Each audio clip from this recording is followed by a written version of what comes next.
Everyone, this is Miss Siddiqui here. In this video, I'm going to talk about the Scarlet Letter, chapters 16 through 19, and talk about what Hawthorne is doing to kind of create the climax of this love story between Hester and Dimmesdale, and sort of talk about the stripping of the Scarlet Letter in this section of the book.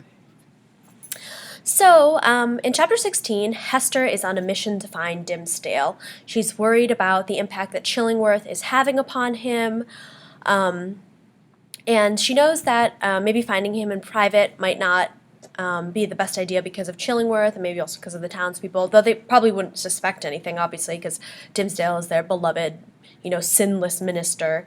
But anyway, she wants to find him in private.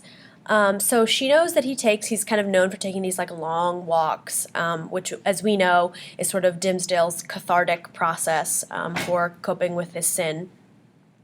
So she basically goes to the forest hoping to find him, and before she does, she and Pearl kind of walk around the forest, and there's all this really important imagery and conversation imagery that's described, and important conversations that happen between Hester and Pearl. So what we see in this chapter is that Pearl is kind of really free in the forest, that the sun seems to follow Pearl, but the sunshine seems to be running from Hester, which Pearl notices and says, maybe it's because you're wearing the letter. So Pearl is kind of very free in this chapter, very impish, very much herself. She's asking all sorts of questions about the black man, who some people say in the village, this kind of Puritan superstition is that this black man lives in the forest, and he puts his mark on people, and in the night, when they come back to the forest, it glows, and so there's all this history about this superstition that the Puritans have, and there's some talk about the governor's sister, the witch, has met with the black man and also has a mark and things like that. And so Hester tells Pearl that yes, the black man did put the mark on me, but she's not talking about this black man that the Puritans have a superstition in. She's kind of talking about her sin. So the kind of chilly gloom of the forest is supposed to represent Hester's state of mind into this chapter, because she's trying to find Dimmesdale and to protect him. She's walking along this narrow footpath in this kind of dense, darkish forest, but it's also very beautiful. And so this is kind of suggestive of this narrow path that Hester has had to take for these 7 years, not really getting to be herself or be free. And so Hester sees the forest itself as the moral wilderness in which she had so long been wandering. And in this chapter, the obvious significance of the sunshine fleeing from Hester is complicated by the irony of Pearl absorbing the sunshine. So again, we see this connection between Pearl being free from the law and being kind of not affected by the Puritan community or affected by sin, and then Hester as marked and not receiving sunshine because she's wearing the letter and carrying the burden. And then of course we learn this story of the black man, and also we realize that this has a special meaning for Hester. So in chapter 17, they come upon Dimmesdale, and of course we recognize that neither Dimmesdale nor Hester have found any peace in 7 years. And both of them have worked to atone for their sins, Hester as a very generous seamstress to the town, Dimmesdale as this minister and role model who's just really brought the community together. He's so loved. And so even though they're both atoning for their sins, they both suffer. And there's this recognition that Dimmesdale is really suffering more because his sin is concealed. So Hester tells Dimmesdale that Chillingworth is her husband. She finally reveals it. And that he is an enemy to Dimmesdale. So Dimmesdale, being the forgiving person that he is, forgives Hester for not telling him earlier, and Dimmesdale even goes so far as to say that Chillingworth's sin is greater than their sin together. And so then Hester and Dimmesdale together vow to leave Boston. It's this really kind of beautiful moment after 7 years that they've kind of let a lot of emotions out here, and they've made this plan. They're going to leave Boston together, and it's really significant that this is happening in the forest, away from the eyes of the community, and sort of in this wilderness where Pearl is free, and Hester and Dimmesdale can speak freely to each other. So this is a key chapter to the development of their love story. After 7 years, they're finally able to be alone and to talk. And Hester recognizes in this chapter that she needs to be a source of strength for Dimmesdale. And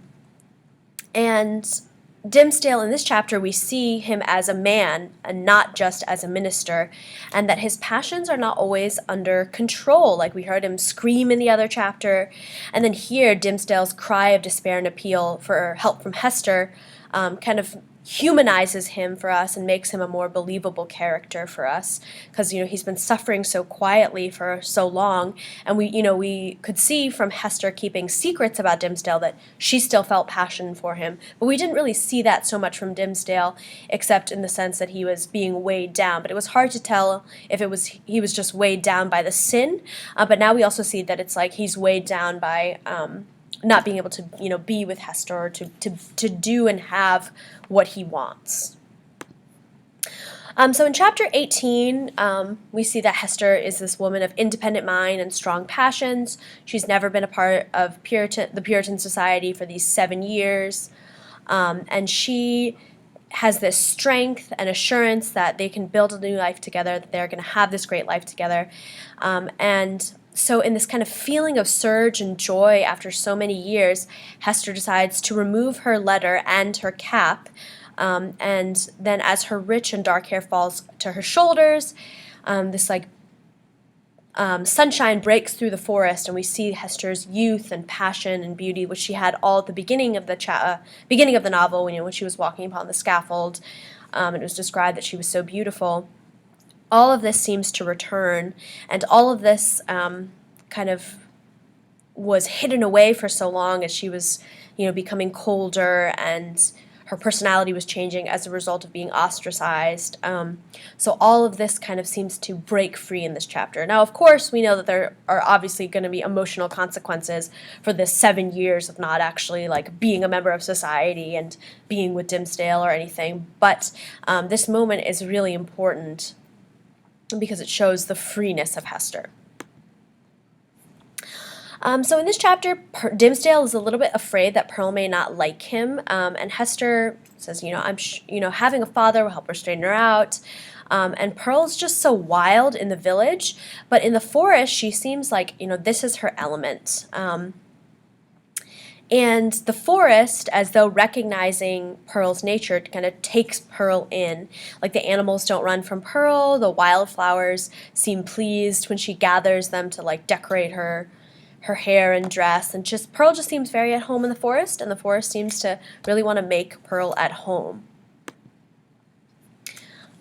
So in the forest, nature's principles kind of operate under natural law and not the laws of man. So this kind of makes sense that Hester and Dimmesdale would be there, because they both gave in to natural impulses, and nature sort of symbolically indicates its approval of their union with this sudden burst of sunshine when Hester takes the letter off, and mistakenly thinking that he can change his entire nature and turn back on his past, the minister becomes really excited at the idea of escaping with Hester. So like I was saying, this chapter really shows it's a great and powerful moment between the two of them, but I don't think, neither of them can really erase this 7-year past or their the history that has happened between the birth of Pearl, and when Hester and Dimmesdale were once together, to right now, but they both seem invested in that. And I think, Hester is very removed from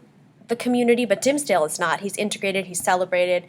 So think about what consequences this might lead to when we make predictions for what happens next. So it's obvious symbolism in the chapter. The forest is accepting Pearl. She was born of a natural rather than socially sanctioned union. And so now with all three of the family group kind of molding their conduct to the laws of nature rather than to the laws of man, it appears that the three of them can almost find happiness. And so Dimmesdale is a little bit worried about Pearl accepting him, but that kind of seems to be the only red flag that's bothering him right now, which is kind of odd because I would think of a million other red flags that Dimmesdale just doesn't seem to be processing at this point. So in chapter 19, we have all three of them in the woods, and there is all this narration about Hester being separated from her daughter by bringing in this like third person into their lives, and Hester is also physically separated from Pearl by the brook in this chapter. And so Dimmesdale admits that there's like some fear he has that maybe people will start to notice, Pearl looks like him, so it's urgent that they leave. And so upon seeing her mother without the letter, because remember she kind of took it off dramatically, Pearl goes into this fit of rage, and she seems like be really upset about it. And so Hester says, "Okay, fine, Pearl, bring the letter to me." And at first Pearl refuses, but then she kisses the letter and then gives it to her mother. And so in chapter 2, Hester was tempted to hold Pearl up so as to cover the letter, but realized that one token of shame would poorly serve to hide another. So again, this connection of Pearl is the letter and is a physical representation of the letter. So of course Pearl's going to be upset when she takes the letter off. So here the living symbol, although Pearl did it unknowingly, of Hester's sin, actually forces her to accept, again, the cloth token, the letter, and put it back on. And Pearl kisses her mother in this chapter, but when Dimmesdale kisses her, she kind of washes it away in the brook. So, I mean, that's kind of an ouch to Dimmesdale, but it's probably because he has not publicly acknowledge his part in this kind of family. And so Hester decides that maybe she should just wear the letter until they actually leave Boston. So kind of I didn't write a prediction slide, but things to think about. How are they going to do when they try to leave Boston? How are they actually going to leave the town? And how are Dimmesdale and Pearl going to navigate their new relationship now that the three of them are trying to be a family unit together? Thanks for watching.